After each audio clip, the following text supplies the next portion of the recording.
Guys જો તમે બે સ્નેપ કર્યા સુરતમાં ભેગા થઈ ગયા છે.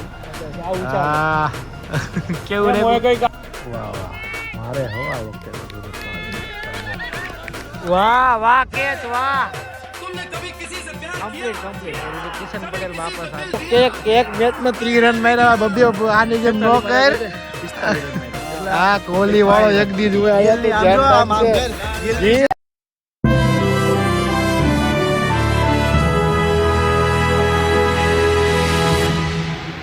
તો ગુડ મોર્નિંગ ગાઈઝ શુભ સવાર સુપ્રભાત ફરીથી સ્વાગત છે તમારું કાયલની મહેફિલમાં હંમેશાને માટે દુઃખની વાતો કરતો શાયરી કહેતો માણસ તમને હસાવવા માટે જ્યારે માત્ર ને માત્ર વ્લોગ બનાવતો હોય તે વ્લોગની મહેફિલમાં તમારું સ્વાગત છે. મસ્ત મજાની સવાર થઈ ગઈ છે, બપોર થઈ ગઈ છે. સુરતમાં ધીરે ધીરે વરસાદ અંધાઈ રહ્યો છે. જો વાદળો કેવા લાગી રહ્યા છે, મસ્ત લાગી રહ્યા છે. તડકો ધીરે ધીરે ગાયબ થઈ રહ્યો છે અને વરસાદ અંધારી ગયો છે અને આપણે મસ્ત મજાના જગી ગયા છીએ, ચા પાણી પીવાઈ ગયા છે. હવે બસ જમવાનું બાકી છે ને જમવાનું દૂધી કારેલા એની સિવાય શું શાક બનાવ્યું છે એ જોવાનું છે. આજના જમણવારમાં શું છે? જમણવારમાં તો ગુવારનું શાક. એટલે ઉન્નતિ કરી તારે બધું કોપી કરવાનો યાર. હે આ બધા એવું કે ઉન્નતિ કે એવું તમારા મમ્મીએ કર્યું? હા બધી એક જ છે એમ. હા તો ગાઈસ મસ્ત મજાનો રસ, રોટલી, સલાડ, કેરી, શાક, છાશ અને સાથે ગાયલભાઈ બહુ બધી મસ્ત મજાનો પ્લાન બપોરનો થયો ગયો છે. પછી રાતનું તો કાંઈ મારું નક્કી હોય નહીં એટલે અત્યારે ખાઈ લઉં ઘરે.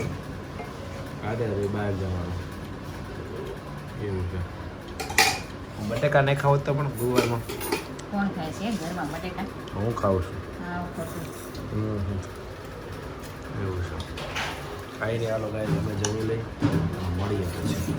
તો ગાઈઝ ફાઇનલી પહોંચી ગયા છે જીટીબી. તો હવે તમે મસ્ત મજાનું બોર્ડની તૈયારી લાગી ગઈ છે. અહીંયા બોર્ડ લાગી જવાનું જોરદાર અને એકબીજા કામ હાટું બાતે. હું એકબીજાને સીધા સીન ત્યાં સૌ હે ક્યાં આવ્યો જાવ એકબીજાથી કામ થતા નથી, એકબીજાને સીધા સીન થાય. હવ ને કામ કોઈ કરો ને બધાય હવની રીતે નથી ખબર પડતી. એવા જજો યશભાઈ તારે ડખો તમે ફેમસ થઈ ગયા યાર. કોમેન્ટ આવે તમારા નામની યશભાઈ જીટીબી સુરત એવું કે મળવા માટે. મેં કીધું 10 થી 12 નો ટાઈમ છે એવું છે. એટલે ગાઈસ ફાઇનલી તમારે જો યશભાઈને મળવું હોય ને રાજ વિક્ટોરિયા ખાતે આવી જાજો. ભૂલે કરો ને ફોન પણ એટલી વાર લાગે એસીનું કહેતા એટલી વાર હોય કંઈ. કાલનું તમને કીધું હતું હું હવે સ્પીકર બોલવાનું પડાવો છે. તો ગાઈસ જો મસ્ત મજાનું બોર્ડનું કામ શરૂ છે અત્યારે. મસ્ત જામી ગયું છે બોર્ડ શરૂ થઈ જાય એલઈડી વાળું દુકાનનું આનંદવાળું કામ શરૂ થઈ ગયું છે. બસ તો તમે ચોથી આવી ગયા ભાઈ, ચોથી ટ્રોફી લઈને આવ્યા આરસીબી ની કે ભેગી તમને નો આપી નથી ગ્રાઉન્ડમાંથી? મેં કીધું આ ભેગી લઈને આવ્યા છે. તને હું આપ્યું એમ કે મારા ખડડા મને જો તઈને વિડીયોમાં 1 million view, 2000 comment, 10 million reach માંથી 19 મિલિયન રીચ થઈ ગઈ. લાઈક નો ભૂખ્યો એમ કે ને 70,000 લાઈક એક રીલ માં. તને આરસીબી એવું દઈ દીધું કઈ? મને મેં કીધું જીતેલી ટ્રોફી કિશન પટેલ લઈને આવશે ને. પેલું આપણે યાદ છે તને કે જીતે તો હું મારું ઓરિજિનલ નામ રિવીલ કરીશ એવું તે કીધું હતું અને મેં કીધું હતું કે હારે એમ તું કેમ થોડું થતું હોય જગતમાં? તો અમારે થોડો કે ધક્કો થતો હોય. જગતનો નાથ, જગતનો તાત ખબર હતી પોતે માપે રહી જા. ના પણ મેં કીધું હતું ને કે હર્ષ એટલે એનું નામ મુકાવે રાખવું એમ. એવું કઈ કોઈ સાંભળ્યું જ નથી. ઓન પેપર બતાવી દે એક વિડીયો ક્લિપ કઈ હોય એવું. લાવો ઇન્સ્ટાગ્રામ તમારું બતાવી દઈએ આપણે. ઓન પેપર લખાણ વાળ ટાઈમ એ બધી રેવા. મેં કે આરસીબી ની ટ્રોફી કિશન પટેલ લઈને આવ્યા છે. ફરી ના જાતું હે રેવું ઘટ હોવા જોઈએ. એક વાત ઉપર અડીને ઉભા રહેવાના. હા યાદ રાખજો. જોઈ લીધા તમારા કોહલી બીજા જોડે ચડજે, માર જોડે ના ચડતો. તારી યાર ચડવાનું છે હવે. ઈડા ખાતા હે બહુ મોટા લાંબા પોળા આવી ગયા છે બધા અમદાવાદથી સુરત અને મસ્ત મજાની શોરૂમની તૈયારી ચાલી રહી છે. બસ હવે કામકાજ એક મેચમાં 3 રન માર્યા બબ્બે આની જેમ નો કર 45 રન માર્યા. આ કોહલી વાળો એક દી જોયા ગિલ લે પણ એમાં ગિલ નું ક્યાં આવે? 1 રૂપિયાનો વાંધો નતો, 1 રૂપિયાનો નહીં એમ દિલથી. આને વિડિયો મૂક્યો ને આને જો અમને આ વિરોધ થઈ ગયો. અમને ખાલી ચેન્નઈ હારે પ્રોબ્લેમ છે, બાકી એક ટીમ હારે પ્રોબ્લેમ નથી. પણ આ ચકલાએ જે હવારે વિડિયો મૂક્યો ને ઉઠતા હવે જોયો છે ને દિલમાં લાગી ગયો દિલમાં લાગી ગયો કાઢીને પછી બોલે હા મોટા ભાઈ સંભળાય છે આમ તો પાકો ને હે હવે રેવા દે ને ભાઈ ઘાયલનો વિડિયો સેવ પેલા ભાઈ ને ભાઈ ટ્રાફિક થઈ જાય આમ તો ઘાયલનો વિડિયો Traffic થઈ જાય. છે જો સેવ કરીને રાખ્યો તો મેં કીધું કાઈ બોલે ને તારો વિડિયો સેવ કર્યો તો તેમાં હું કઈ આ તો બોલો ગમ થઈ ગયો કે વિડિયો મેં નથી બનાવ્યો મારે વિડિયો બનાવવાનો હતો બનાવે ને તારે એ તો ભાઈ ટાણે ભાગે બળવીર કહેવાય એમ રણછોડ કેમ કીધા હતા કૃષ્ણ ભગવાન ને ટાણું હોય તો ભાગી જવાનું ક્યારેક રણનું મેદાન મૂકવું પડે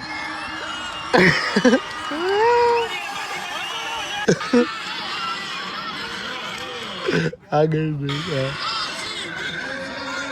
બોલો આ લોકો ગુજરાત અમદાવાદમાં જાય ગુજરાતને સપોર્ટ કરવાની જગ્યા હા એ બધા ભાડા કરે છે માં બેંગ્લોરમાં છે દુકાનના મકાનના એમ જ આ બધા ત્યાંથી લોન પાસ થાય અહીં બેંક એકવાર લોન દેવાનું બંધ કરી દે બાકી આરસીબી જીતી એટલે ઘાયલને દેવાઈ ગઈ છે એને મેં કીધું તું મેં કીધું ખદડા ગ્રાઉન્ડ ના મૂકતો હા મારી પાછળની સીટ પર બેઠો અને મારું ધ્યાન મેચમાં ગયું ને અરે સીટનું ગ્રાઉન્ડ અને હોજરી નથી બાકી દાડો આયરો માર બાજુમાં ભર્યો હતો તો મારી ભૂત બનાવી દે વાહ વાહ મારે હો આ વખતે તો સુરતમાં આવી વાહ વાહ કેચ વાહ कंप्लीट और इधर किशन पटेल वापस आते हुए साहब ग्राउंड में मोटा लेके निमाणा मोटा करके वापस गए जा गए देखो मस्त 2-4 4-6 સારી મારી તે પણ હવે આઉટ થઈ ગયો તારા નસીબ સુરતમાં બીજું તો મસ્ત આવતી હતી પણ જોરદાર આવતી હતી રોનક તો હાવ થાકી ગઈ જાજા પ્રોપર જગ્યાએ આવ્યો રે પ્રોપર હાથમાં ટાઈમિંગ આરે કેચ આવ્યો એને એ નહીં ચાલે આ બસ તો ગાઈસ જો તમે બે સ્નેપ કર્યા સુરતમાં ભેગા થઈ ગયા છે આવું ચાલે કેવું રે મોય કઈક આવ્યું ને તો જો પુકી બોય પુકી બોય બતાય તો કરાય લઈ એ પુકી બોય કેવો થાય એમ? કેવો શાણો થાય આમ થાય ને તેમ થાય નાચ તો કોઈને દાંત તો જ દેતો હાર્દિક ને બિચારાને એવું કરે આજે હાર્દિક કેવો કોપાડો કે જે હા એની ભૂલ નથી કે હા અફઝલની અફઝલ બેઠેલા ને એમની ભૂલ છે એમની હું એકવાર ભૂલ. બોલ્યો કે હું ના હા દોડ્યો હોત એવું ન બોલાય તારે હું ના દોડ્યો હોત ને તો આ લોકો એમ કહત કે દાવનો ભૂખ દાવનો ભીખો છે એટલે એવું કરે સાચે બોલ માં કીધું કે નહીં માધવ એને કીધું અને તું ખોટું કરો છે એની હારે એક વાર બોલ્યો અરે તારે એની યાર 24 કલાક રહેવાનું હોય તારે એનું બોલવું પડે તું એનાથી આડો શું મારે ગ્રાઉન્ડ ની અંદર આજ તો ગરમ થઈ ગયો છે મને લાગે ઘરે વયો જાય. એની સ્ટ્રાઇક ઉપર ન કરે એમ કે આ તો હોત ને આવો કુમાર હાથ ધોવા ગયા હતા બેટો મને બ્લોકમાં લઈને મારો કૂટો ઝટકે ના તું મને લેતો જ નહીં હો. ખોટો ઝટકે તું કે ખોટું ઝટકે એમાં નંબર ગમે ના લખ 98 20 એને નંબર કોનો લખાયો એને ખબર નથી 98 45 58 તો હાઈટ લખાયો બિલ જાતે હોય સીધી એમાં જાય ને એમ હીરો કરે એમ જેવું બધું છે મસ્ત મજાનું મેચ રમીને બસ આ જમવા આવી ગયા છે જલારામની અંદર મને લાગે જ્યાં લગ 10 દિવસ રોકા 10 દિવસની મેચ ગોઠવી દો ભાઈ સ્કેડ્યુલ ના ભાઈ હા એવો અરે યશભાઈ ને હું કીધું ખબર નીકળ્યા પાછા પછી પૂછ્યું મામો થઈને ફોન કર્યો યશભાઈ કઈક કામ હશે તો જલ્દી આવી જાવ કામ ઠીક ના ના તમે કે ત્યાં પતાવો હોય ક્યાં તો ગાઈઝ રાતના વાગી ગયા છે 2:30 અને 2:30 વાગે આપણે આવી ગયા છે ઘરે મસ્ત મજાની રામ પયારીને પાર્ક કરી દીધી છે કિશન વયો ગયો છે હોટલે હું આવી ગયો છું ઘરે જુદા પડી ગયા છે અત્યારે બધા આજના દિવસમાં આટલું હતું કે સ્પેશિયલ મારો દીકરો મને મેચનું સંભળાવવા અમદાવાદથી આવ્યો અને એવું બધું પ્લાન કર્યું અને બસ આવતીકાલ જીટુબીની બધી તૈયારીઓ ચાલી રહી છે તમને ખબર જ છે તો બીજું બધું વધારે કાંઈ તમને વાતો ન કરતા આજનો વ્લોગ તમને મજા આવી છે એવી અંદરથી આશા રાખું છું બસ સપોર્ટ કરો છો તમે રિઝલ્ટ દેખાય છે તમારા સપોર્ટનું મારી ચેનલમાં કે આપણે 14-15 વ્લોગ મૂક્યા હવે તમારો સપોર્ટ દેખાઈ રહ્યો છે મસ્ત રીતે તો કાંઈ નહીં કાલે ફરીથી મળશું નહીં વાતોના દોર સાથે ત્યાં સુધી બધાને bye bye good night Tata જય શ્રી કૃષ્ણ જય શ્રી રામ બોલો અંબે માત કી જય